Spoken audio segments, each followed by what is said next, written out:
things just got real for the Los Angeles Lakers, as SportsCenter has reported new developments involving a player who could significantly shape the team's future. According to sources close to the situation, Lakers GM Rob Pelinka is actively exploring his next big move, and the implications could be major for how this roster is built going into next season. Let's get into what we've learned. Right now, the offseason has entered that quiet period. The main flurry of free agency and trades has slowed, but the Lakers, they're still very much in motion. Reports indicate that the front office is staying aggressive, particularly with their focus on upgrading the center position. And now, the Lakers have emerged as frontrunners to land one of the league's top defensive bigs, Robert Williams III. According to the latest betting odds released by Bovada, Los Angeles is now listed as the heavy favorite to sign Williams, currently sitting at plus 185 to acquire him. That's a significant shift, and one that reflects the team's persistent interest.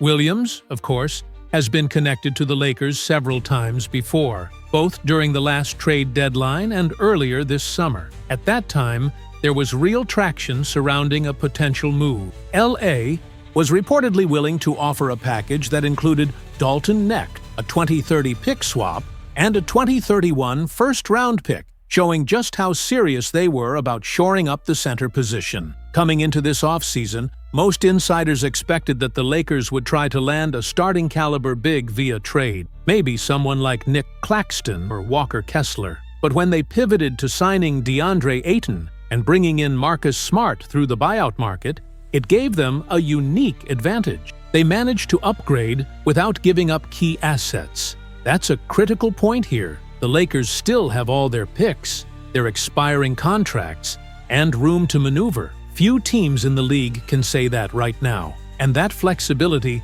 has made them arguably the most dangerous buyer still active in the market. As for Robert Williams himself, he's entering the final year of a 4-year, $48 million contract and remains one of the NBA's elite shot blockers and rim protectors when healthy. His time in Portland hasn't panned out as hoped, partly due to injury setbacks, but there's no denying the defensive impact he can bring to a contending roster. And here's where the financial aspect comes into play. Portland has over $40 million in cap commitments right now and could be willing to move on from Williams, especially if the right package is offered. The Lakers, with their trade pieces and clean books, are in a perfect position to take advantage. It's worth mentioning that Los Angeles already re-signed Jackson Hayes as a backup center, so this potential move would likely shift Hayes down the depth chart to a third-string role. That's not necessarily a bad thing. Adding more rim protection and interior defense makes sense, especially for a team that's aiming to contend deep into the postseason. Still, some in the organization believe the bigger priority should be finding a reliable 3-and-D wing. But those players are hard to come by right now.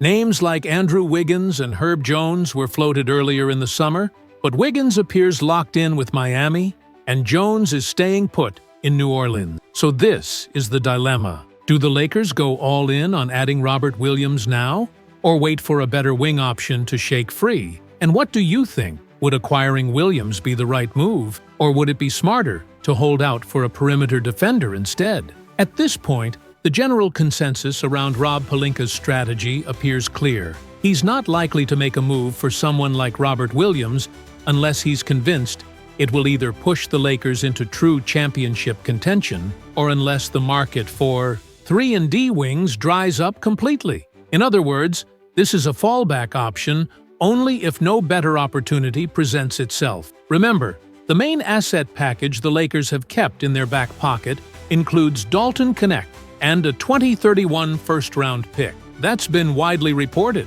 but that doesn't necessarily mean that's what a deal for Robert Williams would require, and we'll break down a potential trade idea in just a moment. Now, there's a split in opinion within the fan base and analysts alike. Some are arguing that moving from Ayton as your starter to Hayes as your backup is too steep a drop, and that you have to add someone like Robert Williams to keep the depth legitimate. The idea is that a combo of Ayton and Williams up front, with Hayes pushed to the third string, could elevate the Lakers' interior defense to one of the best in the league. assuming everyone stays healthy. That last part is the catch. Robert Williams, for all his defensive brilliance, has had major durability issues. He's one of the most injury-prone bigs in the NBA. Still, his ability to anchor a defense, to raise both your floor and your ceiling on that end, is undeniable. If you want insurance behind Ayton that actually helps you win meaningful playoff minutes,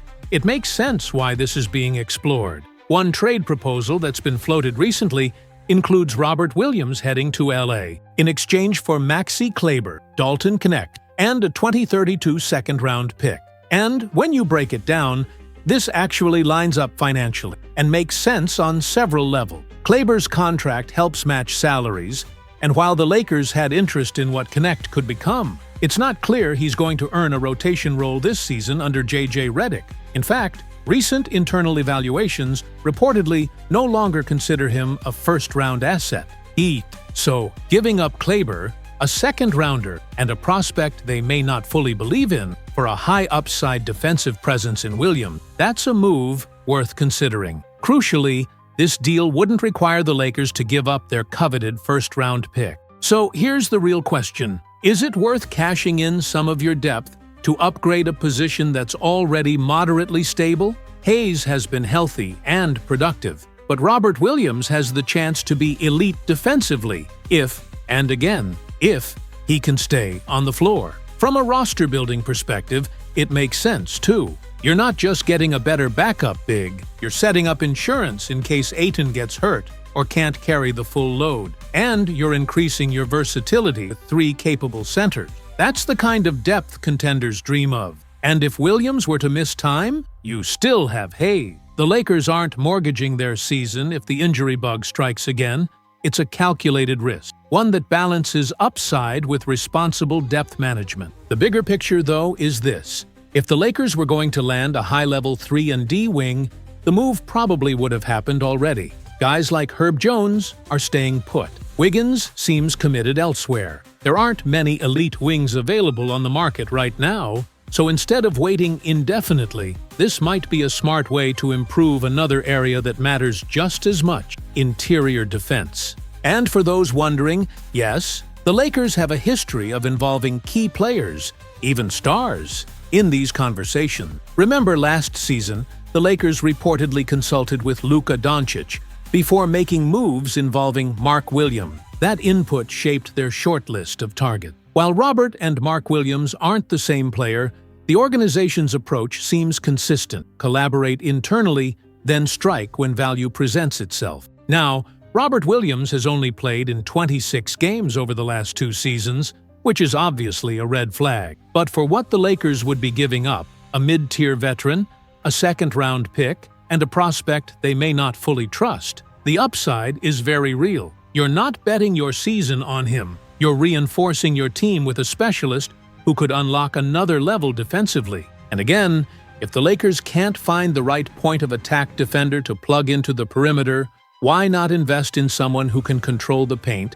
and erase mistakes from the back line? With Marcus Smart already on board and Ayton manning the middle, this could complete a defensive core that's versatile, aggressive, and built to handle the playoff grind. That wraps up this segment. Keep an eye out as new reports continue to drop, especially involving potential trades or roster adjustments. We'll keep you updated. But according to what SportsCenter is hearing right now, Rob Pelinka and the Lakers are very much still in the mix, evaluating every angle. Robert Williams is expected to be in Los Angeles this weekend, which means an extension might be just around the corner. That's coming straight from Slovenia's head coach and is being echoed by several sources. So this could move quickly. What do you think? Would you like to see Robert Williams in a Lakers uniform? And what should Rob Pelinka's next move be, in your opinion? That's going to do it for this update. You all have been incredible with the support on these reports, and we'll be tracking every update as it happens. Appreciate you all, and we'll catch you on the next one.